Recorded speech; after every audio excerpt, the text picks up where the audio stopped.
નમસ્કાર વિદ્યાર્થી મિત્રો, વર્લ્ડ ઇનબોક્સની યુટ્યુબ ચેનલમાં હું કૃતાર્થ વાઘેલા આપ સૌનું હાર્દિક સ્વાગત કરું છું. દોસ્તો, ખાસ આપણે દરરોજ કરંટ અફેર્સ ભણી રહ્યા છીએ, યોજનાઓ ભણી રહ્યા છીએ કે જે આવનારી પરીક્ષા માટે આપણને ખૂબ જ મદદરૂપ થવાના છે. તો તમામ લેક્ચર તમે વ્યવસ્થિત મોટાભાગના લોકો સુધી શેર કરો, તમારા મિત્રોને પણ જાણ કરો. તો યોજનાઓ ક્યાંથી કરવી, કરંટ ક્યાંથી કરવો, આવા ઘણા બધા સવાલો વિદ્યાર્થીઓ મને પૂછતા રહેતા હોય, મેસેજ વગેરે કરતા હોય, મેઇલ કરતા હોય.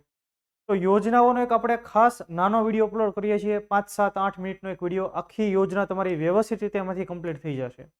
તો અત્યાર સુધી લગભગ 22 જેટલી યોજનાઓ અપલોડ થઈ ચૂકેલી છે અને એ તમામ પ્લેલિસ્ટ, યોજનાઓનું પ્લેલિસ્ટ, કરંટ અફેર્સનું પ્લેલિસ્ટ અને મિશન વિજય ભવ એનું પ્લેલિસ્ટ, આ ત્રણેય પ્લેલિસ્ટ તમને આ લેક્ચરના ડિસ્ક્રિપ્શન બોક્સમાં મળી જશે.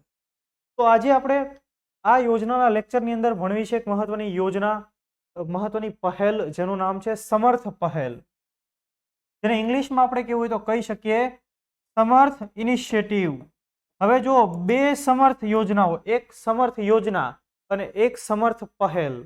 હવે જે સમર્થ સ્કીમ છે આપણે નેક્સ્ટ લેક્ચરમાં ક્યારેક ભણી લેશું.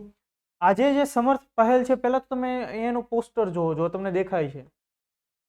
તો આ જે સમર્થ પહેલ છે એનો ઉદ્દેશ્ય શું છે, તો કે અહીંયા તમને જો આજે બધી મહિલાઓના ફોટા દેખાય છે, તો કંઈક મહિલા સંબંધિત આ ઇનિશિયેટિવ છે, આ કંઈક યોજના છે. હવે આપણે ડિટેલમાં જોઈએ કે સમર્થ પહેલ ખરેખર શા માટે લોન્ચ કરવામાં આવી, એનો ઉદ્દેશ્ય શું રહેલો છે અને ક્યારે લોન્ચ થઈ વગેરે.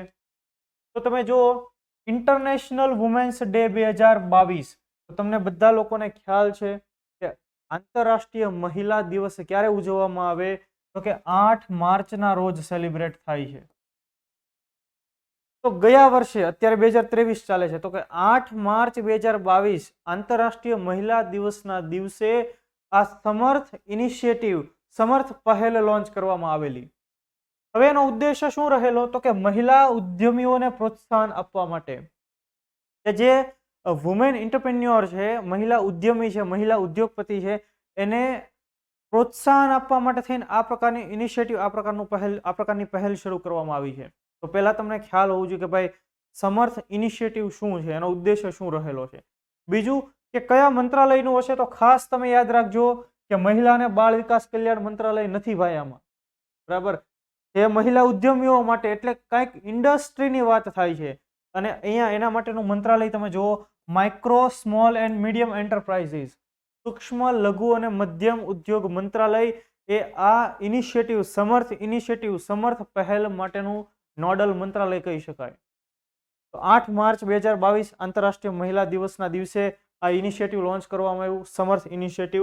હવે જો કે કોઈ પણ મહિલા ઉદ્યમી છે એને કયા કયા લાભ થશે આ યોજના અંતર્ગત, આ પહેલ અંતર્ગત. તો જો સરકાર એવું ઈચ્છે કે ભાઈ જે એન્ટરપ્રિન્યોર છે એ માત્ર મેલ ન હોય, ફિમેલ પણ હોય, મહિલાઓ એન્ટરપ્રિન્યોર હોય કે એને પોતાનો બિઝનેસ શરૂ કરવો છે, તો એને આપણે કંઈક વધારે પ્રોત્સાહન આપીએ. તો જો આ એના માટે કેટલાક લાભો છે, તો કે સ્કિલ ડેવલપમેન્ટ પ્રોગ્રામ હેઠળ મહિલાઓને 20% બેઠકો અનામત મળશે. ભાઈ ભારત સરકાર અત્યારે ખાસ સ્કિલ ઉપર ભાર મૂકે છે, સ્કિલ ડેવલપમેન્ટ પ્રોગ્રામ ચાલે છે આપણા મિનિસ્ટ્રી ઓફ સ્કિલ દ્વારા. તો સ્કિલ ડેવલપમેન્ટ પ્રોગ્રામ અંતર્ગત જે કાંઈ પણ પ્રોગ્રામ ચાલે છે એમાં મહિલાઓને 20% રિઝર્વેશન, કે 20 બેઠકો, ધારો કે કોઈ પણ 100 લોકોને સ્કિલ આપવાની છે, સ્કિલ પ્રોવાઈડ કરવાની છે, એમાંથી 20 જેટલી બેઠકો મહિલા એન્ટરપ્રેન્યોર માટે હશે. ત્યાર પછી 20% MSME. તો આ મુદ્દો શું છે ખાસ આપણે યાદ રાખીએ કે રાષ્ટ્રીય અને આંતરરાષ્ટ્રીય સ્તરે મોકલવામાં આવતા MSME ડેલિગેશનની અંદર 20% એવા ડેલિગેશનને મોકલવામાં આવશે કે જેની માલિકી કોઈ મહિલાની હોય. હવે તમે જો ઘણા બધા આંતરરાષ્ટ્રીય અને રાષ્ટ્રીય અલગ અલગ એક્ઝિબિશન્સ યોજાતા હોય.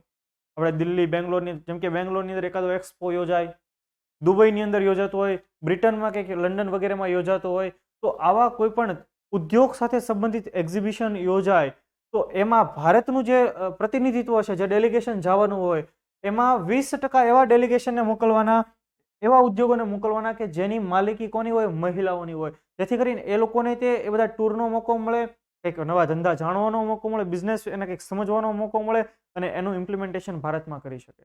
સમજો છો તમે દરેક મુદ્દાઓ. આ મુદ્દો હું એટલા માટે લઉં છું કે આમાંથી આજે મળવાપાત્ર લાભો છે ને, આ 3 મુદ્દામાંથી સવાલ તમને પૂછી શકે. જો પેપર સેટરને અઘરો સવાલ બનાવે તો અહીંયાથી બનાવી શકાય. એટલા માટે 20% ડિસ્કાઉન્ટ શેમાં, તો કે નેશનલ સ્મોલ ઇન્ડસ્ટ્રીઝ કોર્પોરેશનની વાણિજ્યિક યોજનાઓ પર વાર્ષિક પ્રોસેસિંગ ફી જે હોય એમાં 20% જેટલું ડિસ્કાઉન્ટ પણ મહિલા ઉદ્યમીઓને મળશે. એટલે કે એવા ઉદ્યોગોને કે જેની માલિકી મહિલાઓની છે. તો જો આ ઇન શોર્ટ સરકાર એવું ઈચ્છે છે કે મહિલા ઉદ્યોગપતિઓ પણ આગળ આવે અને એ પણ પોતાનું બિઝનેસ ડેવલપ કરે. એના માટે થઈને સમર્થ ઇનિશિયેટિવ લોન્ચ કરવામાં આવ્યું 8 માર્ચ 2022 આંતરરાષ્ટ્રીય મહિલા દિવસ 2022ના રોજ. તો હું એવી આશા રાખું કે તમને આખો મુદ્દો વ્યવસ્થિત રીતે સરળતાથી સમજાઈ ગયો હશે. તમે લોકો એવું ઈચ્છો કે વર્લ્ડ ઇનબોક્સના દરેક ઇનિશિયેટિવ તમારા સુધી ઝડપથી પહોંચે તો ખાસ આ ચેનલને સબસ્ક્રાઇબ કરો તથા દરેક વિડીયોની નોટિફિકેશન માટે બેલ આઇકન જરૂર પ્રેસ કરો. તો ફરી પાછા આપણે નેક્સ્ટ લેક્ચરમાં મળીએ. ત્યાં સુધી મને રજા આપો. જય હિન્દ, જય ભારત.